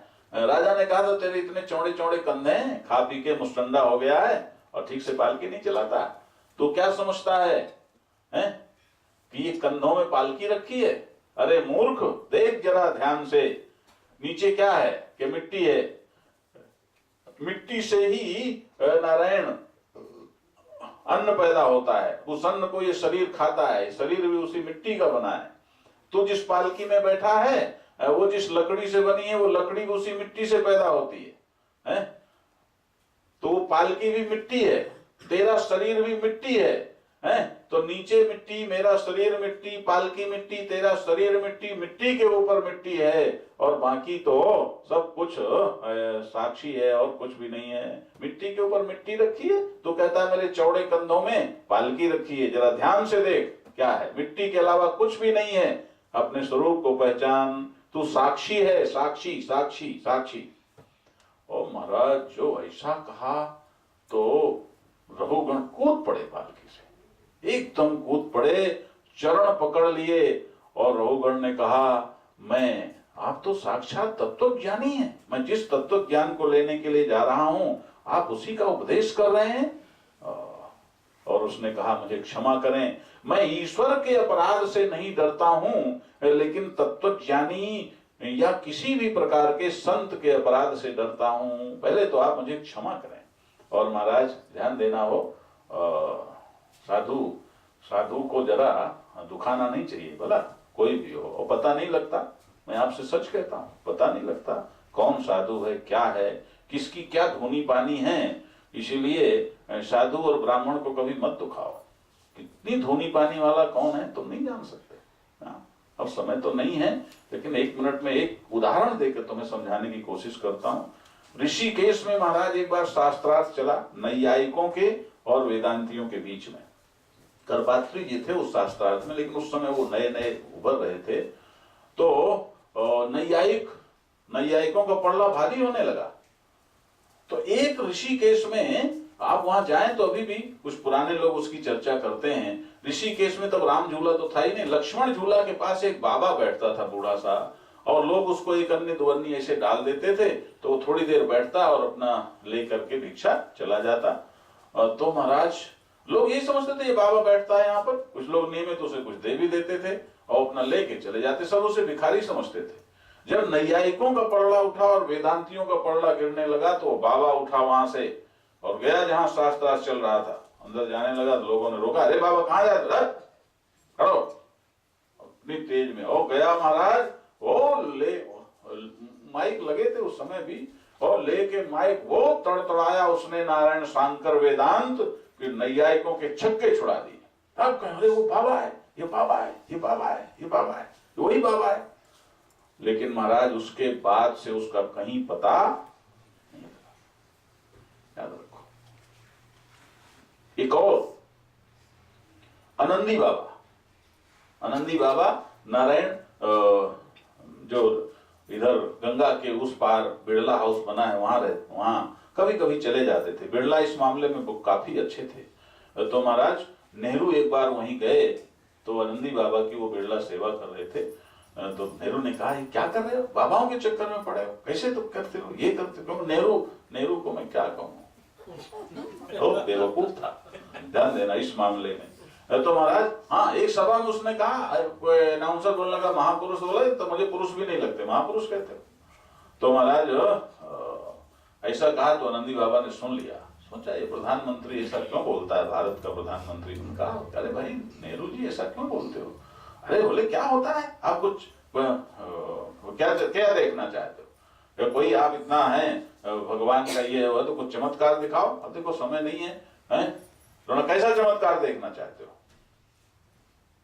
तो महाराज वहीं पर एक बाहर होंगे लालमान में एक बाल्टी रखी, तो उसमें पानी था, उन्होंने अपना चला ऐसे किया, उठा लिया, देख क्या है, दूध। अच्छा ठीक है कुछ हो, नहीं ऐसा नहीं, चल इसे जमाओ मत। जमाया गया, दही मथा गया, मक्खन, तो खाओ इसको। खाया तो उसके कहीं मन में आया होगा कि कृष्ण माखन मिश्री, हाँ ले मिश्री ले। और महाराज एक ईंट पड़ी थी, ऐसे ईंट उछाल दी, वो ईंट अभी रखी है, ध्यान देना, वो ईंट मिश्री बन गई। लेकिन हुआ क्या, याद रखो, जादूगर का जादू अलग होता है, लेकिन जब साधु कुछ ऐसा करता है तो वो अपने इष्ट की कीमत पर करता है, और बहुत कठिन काम होता है, याद रखो। हुआ क्या उसके बाद आनंदी बाबा को भी किसी ने नहीं देखा, चले अपने इष्ट को इतनी तकलीफ दी उस प्रधानमंत्री को, जरा ये बताने के लिए कि नहीं साधु कोई चीज होती है। ध्यान देना, इसलिए बाबा इसमें नहीं रहे, अपनी अकल मत लगाओ अकल नारायण, क्योंकि कहाँ क्या है तुम नहीं समझ सकते, इसलिए अपनी बुद्धि को शुद्ध रखो, सात्विक रखो। तो तुम्हारा क्या नुकसान है? कहीं नुकसान लगे तो उसका ठीक से आकलन करो। रघुगण कहता है कि मैं संत के अपराध से बहुत डरता हूं, आप मुझे पहले क्षमा कर दें। भरत ने उसे गले से लगा लिया। जड़ भरत ने बोले, अरे तुम कहाँ जा रहे थे? कि मैं जा रहा था शिष्य बनने, गुरु बनाने कपिल भगवान को। कह रहे तुझे पता है तू कौन है और मैं कौन हूं? बताया कि मैं भरत हूं। देखो ऐसे रहते थे, लेकिन जब ज्ञान की प्रतिष्ठा में आएंगे तो कोई दूसरी बात है ना। मैं भरत हूं, और वो इतिहास तो उसे भी पता था ना, राजा है, कि मैं वो भरत हूं। और मैं मेरे वनवास काल में वानप्रस्थ और उसके बाद एक हरिण शावक मिला, उसको पाल पोस कर मैंने बड़ा किया, फिर मुझे छोड़कर चला गया है। और बताया कि मैं उसकी आग में रात फिर मैं हरिण बना। और तो बताया कि तुम वही हिरण हो तुम्हें तुम्हारे जन्म के प्रारब्ध के अनुसार तुमको अभी 20 योनियां और पूरी करके तब मनुष्य की योनि मिलने वाली थी, लेकिन चूंकि तुम मेरे संपर्क में आ गए इसलिए तुम भी सीधे मनुष्य हो गए। तुम मेरे पुराने चेले हो, कहां जाते हो? ध्यान देना। तो नारायण इस तरह से फिर और आगे की कथाएं हैं, भवाटी वगैरह सब हैं, लेकिन अब उस सब की हम चर्चा नहीं करते हैं, क्योंकि अब हम इस पहले तो यही था कि 6वां स्कंद तक करेंगे, लेकिन अब हम कल भगवान कृष्ण का जन्म करेंगे। और तो कल कृष्ण जन्म के लिए थोड़ा सा आप सब तैयार होके आए, और थोड़ा यहाँ साज सज्जा भी अच्छी करें। और यदि कोई नारायण किसी का 4-6 महीने का कहीं बच्चा हो तो थोड़ा सा वो भी ला सकते हैं, और थोड़ा सा इस भाव से आए कि थोड़ा सा उत्सव मनाएंगे। क्योंकि देखो ब्रह्म ज्ञानी होना तो सबके लिए काफी वो जरा दूर की बात है, लेकिन कम से कम तुम्हें अपने व्यवहारिक जीवन, देखो भक्ति का मतलब क्या है कि तुम अपने संसार में भगवान को ले आओ, बस ये है भक्ति। वही संसार जो तुम जीते हो उसी में भगवान को ले आओ तो वही भक्ति हो जाती है ना। तो नारायण जैसे तुम्हारे घर बच्चा होता है तो तुम दिन रात घड़ी देखते हो क्या? बोलो। इसी तरह से कल इसी भाव से तुम उत्सव मनाओ कि सचमुच कृष्ण भगवान का जन्म हुआ है। तो हम तो कथा में पैदा कर देंगे, साधु का काम तो पैदा कर देना है। बाद में हम चाहेंगे कि कल आप थोड़ी देर तक कृष्ण का जन्मोत्सव भी मनाओ, थोड़ा नाचो गाओ मौज मनाओ, वो उल्लास हम देखेंगे तो हमें अच्छा लगेगा। और कल का उल्लास हम नहीं देखेंगे तो कभी भागवत नहीं करेंगे, ये भी हम बता देते हैं। क्योंकि ये जो नकली बात है ये हमें बहुत पसंद नहीं रहती हो, ये बता रहे हैं आपको। हम हमें नहीं पसंद है। काहे के लिए बाबा हुए हम? तुम लोगों का मनोरंजन करने के लिए बाबा हुए हैं क्या है? तो इसलिए नारायण ये जो माताएं बैठी हैं, हम चाहते हैं कि कल ऐसा यहाँ रचना करो, जरा साज सज्जा भी हो, थोड़ा ठीक ठाक भी हो। क्योंकि ये भागवत तो सबकी है ना। संजय ने, इस परिवार ने, भगवान की कृपा है कि इस परिवार ने इतना बड़ा पेन ले लिया महाराज। इस मुल्क में ये भी साधारण बात है क्या कि अपने घर में ऐसा करना कराना, ये भी बहुत बड़ी बात है। हम इस मुल्क की कठिनाइयां जानते हैं, तो कल और झेल लो थोड़ा सा। हाँ, देखो ऐसा नहीं, तुम क्या समझते हो, जिस समय तुम हमें छोड़ते हो उसके बाद हमें 2 घंटे और लगते हैं। मैंने कहा ना 3 घंटे सिर्फ सोए हैं, और सुबह भी दिन में भी आराम नहीं कर पाए। आराम करने आए थे लेकिन कुछ ऐसी स्थिति बन गई कि फिर आराम नहीं कर पाए हैं। तो नारायण हम भी साधना करते हैं, तो तुम भी थोड़ी साधना करो, तो कोई हद नहीं है। लेकिन कल हम चाहते हैं कि हमारी तबीयत खुश हो जाए। हम तो भाई गा बजा नहीं सकते, हम तो नाच नहीं सकते, हमें आता नहीं है। तो हम चाहते हैं कि कल सारी माताएं बिल्कुल भारतीय वेशभूषा में आवें, और इस भाव से आवें कि यहाँ कृष्ण का जन्म होना है और वो उत्सव हमें मनाना है। ध्यान देना। और यदि कोई बच्चा मिले, कहीं पैदा हुआ हो अभी हाल में 6 महीने का हो और थोड़ा टिक सके तो वो भी ला सकते हो। नहीं ना मिले तो फिर ऐसे ही कथा के बाद थोड़ा गाय बजा लो, और ये जो है इन्हीं का एक झूला कहीं से ला करके झूला सजा देना। देखो ऐसा होना चाहिए कि हम भागवत कर रहे हैं तो थोड़ा सा आनंद भी मनाएं, तब जब आप भगवान से जुड़ करके उत्सव भगवान के नाम पर मनाते हो तो वो भी भक्ति हो जाती है। तो नारायण, तो आप कम से कम भक्ति करो ताकि तुम्हारा ये स्टेटस तो मेंटेन रहे आगे भी। बोलो सच्चिदानंद भगवान। हाँ, अब भाई जरा राधे राधे बुलवा लो, फिर इसके बाद हम इनको माइक दो। सुन संजय जी बहुत अच्छा। हाँ बोलो बोलो संजय जी बोलो, राधे राधे श्याम मिलाते बोलो। मेरे को कब सुना आपने? वो कोई भी बुक देना कौन? अरे वो बुक को नहीं यार, ऐसे बोलो। नहीं नहीं यार,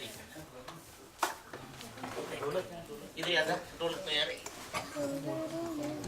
हाँ, देखो अब तुम चाहे जितना बजाओ, हमें कोई चिंता नहीं।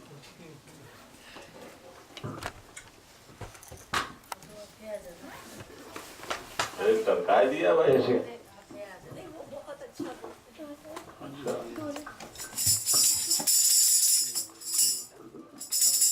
श्री वृंदावन धाम अपार, जपे जा राधे राधे। श्री वृंदावन धाम अपार, जपे जा राधे राधे राधे। अलवेली सरकार, जपे जा राधे राधे राधे। अलवेली सरकार, जपे जा राधे राधे, जपे जा राधे राधे।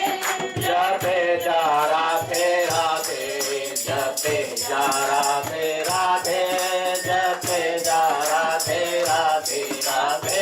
अलवेली सरकार, जपे जा राधे राधे राधे। अलवेली सरकार, जपे जा राधे राधे। वृंदावन में,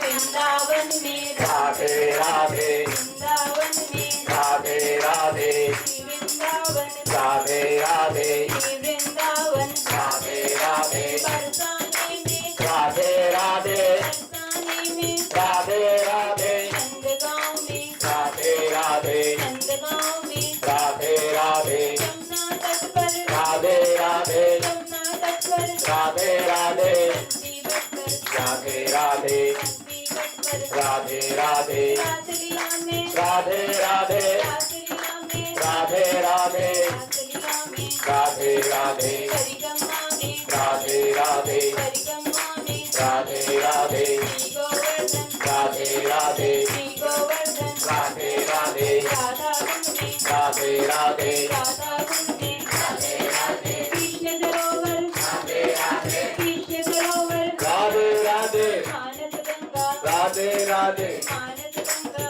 राधे राधे, गोविंद संगीत, राधे राधे, गोविंद संगीत, राधे राधे, राधे राधे, राधे राधे, राधे राधे, श्याम मिला दे, राधे राधे, श्याम मिला दे, राधे राधे, श्याम मिला दे। राधे राधे, क्या बोलेंगे, राधे राधे, क्या बोलेंगे, आप भी बोलो, हम भी बोलेंगे।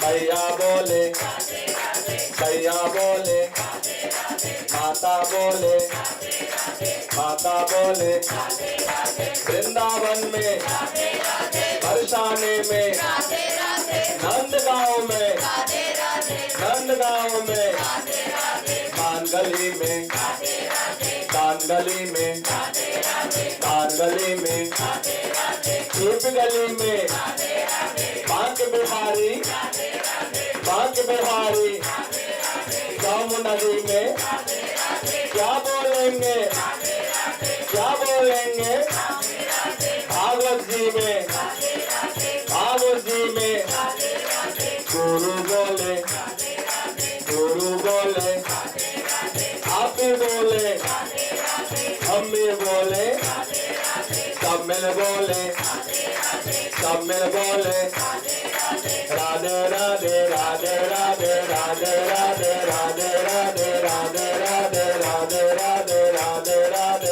राधे, राधे राधे, राधे राधे, राधे राधे, राधे राधे, राधे राधे, राधे जय जय श्री राधे। श्री वृंदावन धाम अपार, जपे जा राधे राधे, ओ जपे जा राधे राधे। बोलो राधा रानी की जय।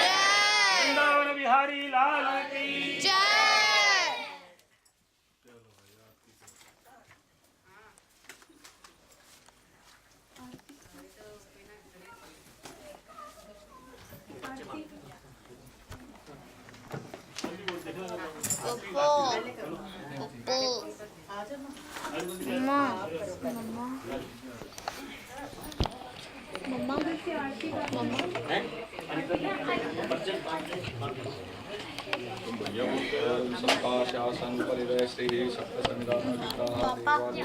आरती अति पावन पुराण की आरती अति पावन पुराण की धर्म भक्ति विज्ञान ध्यान की धर्म भक्ति विज्ञान ध्यान की महापुराण भागवत निर्मल महापुराण भागवत निर्मल सुख मुख विकलित निगम कल्प फल सुख मुख विकलित निगम कल्प फल परमानंद सुधार सुमय फल परमानंद सुधार सुमय फल लीला रति रस रस निधान की लीला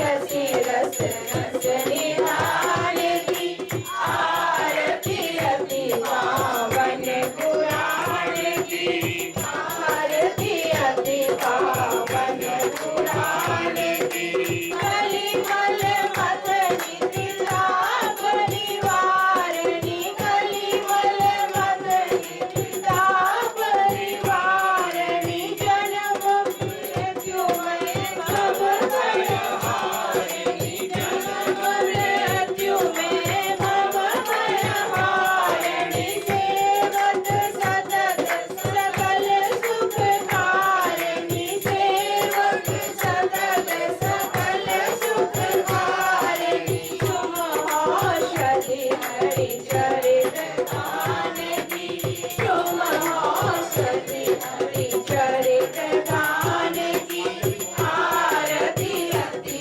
पावन पुराण की आरती अति पावन पुराण की विषय विलास विमोह विनाशिनी विषय विलास विमोह विनाशिनी विमल विराग विवेक विकासिनी विमल विराग विवेक विकासिनी भगवत रहस्य प्रकाशिनी भगवत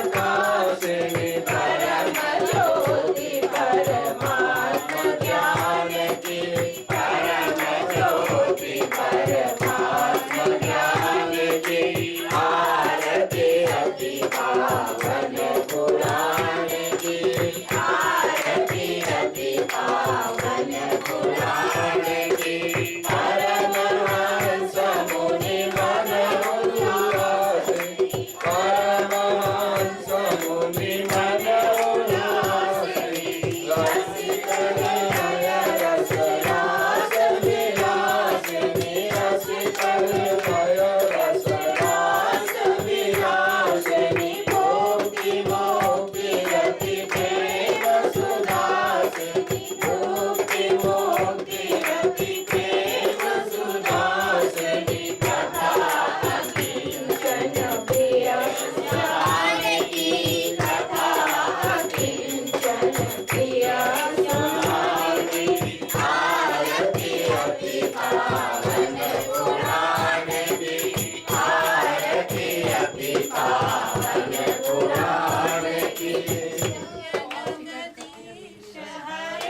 स्वामी जय जगदीश हरे भक्त जनों के संकट दास जनों के संकट क्षण में दूर करे ओम जय जगदीश हरे जो ध्यावे फल पावे दुख विनसे मन का स्वामी दुख विनसे मन का सुख संपत्ति घर आवे सुख संपत्ति घर आवे कष्ट मिटे मन का ओम जय जगदीश जगदीश हरे।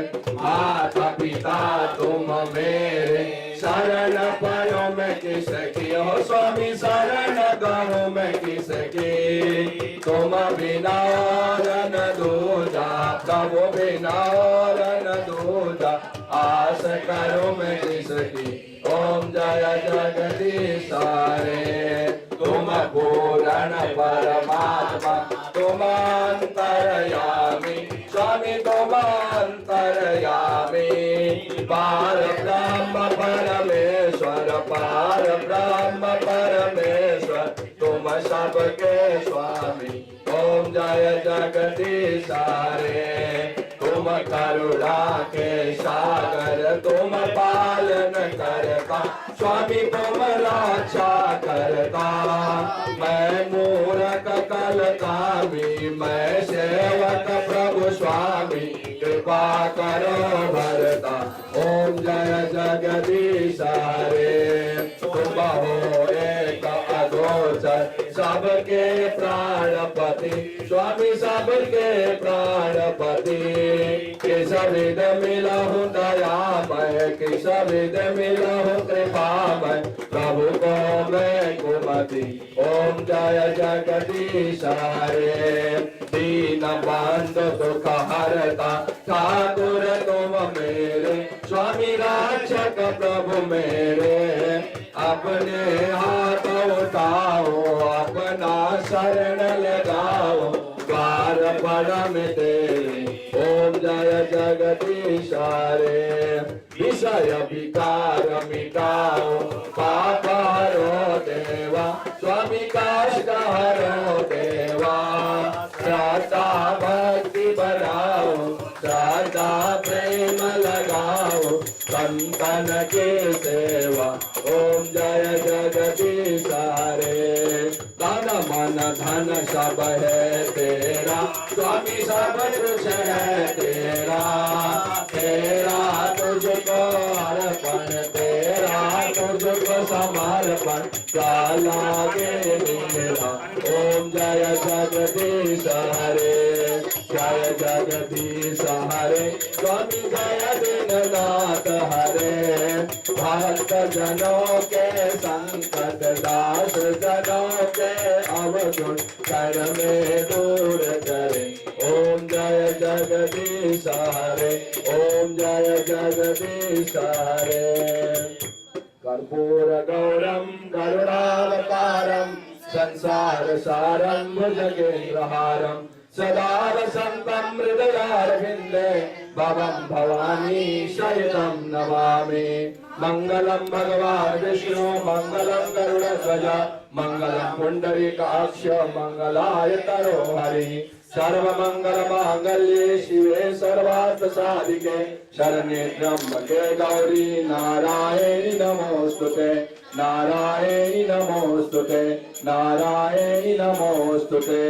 हरि ओम महाजनेन जनमय चंत देवस्थानि धर्माणि प्रथमान्यसन्न ते अनागम महिमानः शचन्त यत्र पूर्वे साध्याः शान्ति देवाः। त्वमेव माता च पिता त्वमेव बन्धुश्च सखा त्वमेव विद्या द्रविणं त्वमेव सर्वं मम देव। कायेन वाचा मनसेन्द्रियैर्वा बुद्ध्यात्मना वा प्रकृते स्वभावात् करोमि यद् सकलं परस्मै नारायणायैव समर्पयामि। बोले आनंद कंद भगवान की भक्तवत्सल भगवान की पुराण पुरुषोत्तम भगवान की विघ्नहर्ता गणेश भगवान की उमापति महादेव की जगदम्बे माता की राजा रामचंद्र भगवान की सीताराम सपरिवार की राधा कृष्ण भगवान की लक्ष्मी नारायण भगवान की हनुमंत लाल की श्रीमद् भागवत महापुराण की श्री व्यास जी महाराज की शुकदेव जी महाराज की परीक्षित जी महाराज की समस्त भक्त जनों की हिंदू वैदिक सत्य सनातन धर्म की आज के आनंद की जय जय श्री राधे श्याम। हर हर हर महादेव शंभो कैलासपते। पापोहम पाप कर्माहम पापात्मा पाप संभव त्राहि मां पुंडरीकाक्ष सर्व पाप हरो भव। अपराध सहस्रभाजनम पतितं भीम भवार्णवोदरे अगतिनां शरणागतं हरे कृपया केवलमात्मसात् कुरु। ओम शांति शांति शांति सुशांतिर्भवतु। थोड़ा कृपया थोड़ा व्यवस्था से आए, तो इधर थोड़ा स्पेस छोड़ दे ताकि लोग वापस निकल सकें। बड़ी मुश्किल हो जाती है वहाँ से निकलना।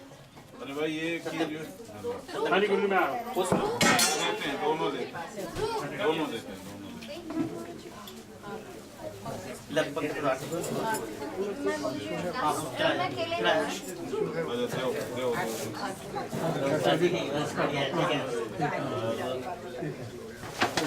बस बढ़िया। हाँ जी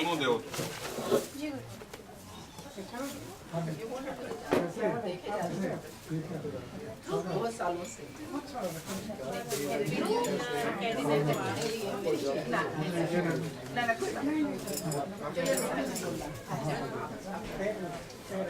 कल देखना भारत माता का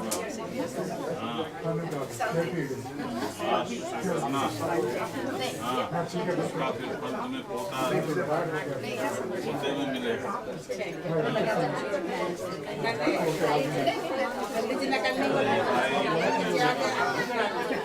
सबकी नजर चली जाती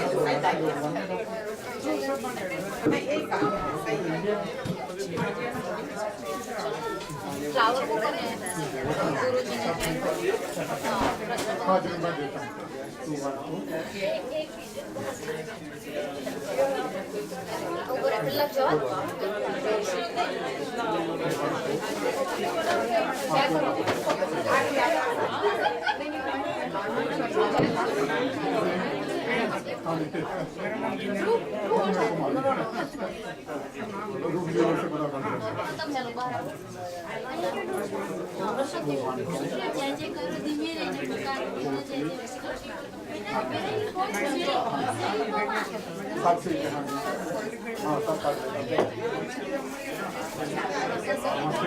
ये पूरा उठा के रख दो।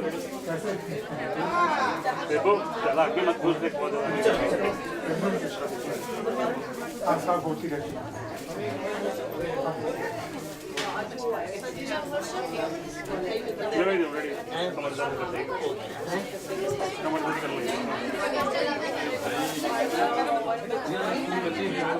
कुछ बचाएगा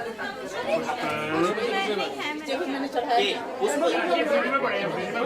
लाई थी आज नहीं मेरे को भी चढ़ाना है। नहीं और भी पड़े हैं, दो पैकेट पड़े हैं फ्रिज में ना।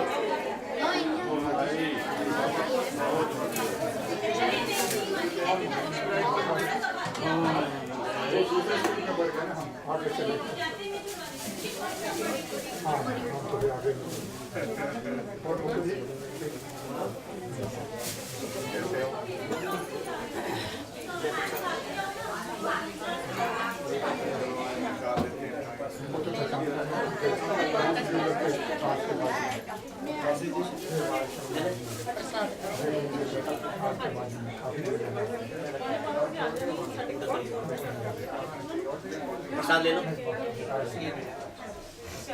आरती भी लेनी है।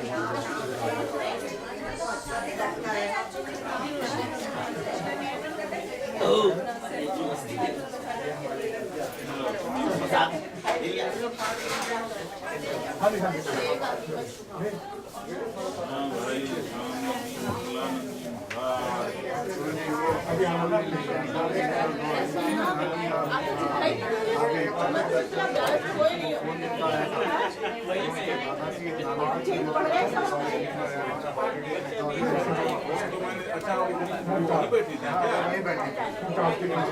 बस रखना है बेटे, क्या करा दो एक साथ रखना है। बस ये ले जा।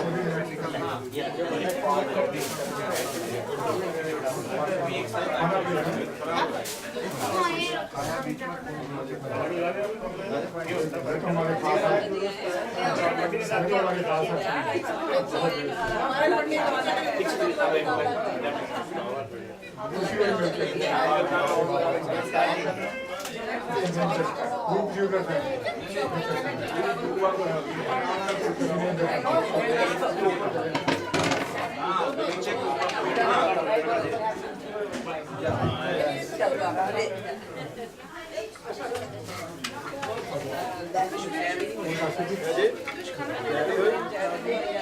खुश रहो, जय भाई जय।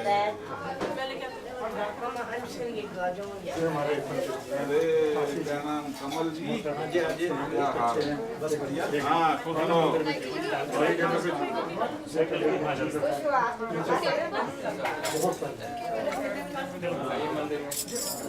हाँ अभी अभी चाहे 5 मिनट बैठ लो।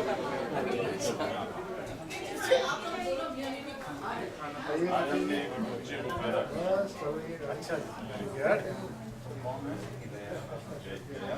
किया। अच्छा बच्चा है। हम अच्छे बच्चे ही पैदा इन्हें मालूम है आपको, ये इन्हें भी पैदा किया बाप बेटे को एक साथ।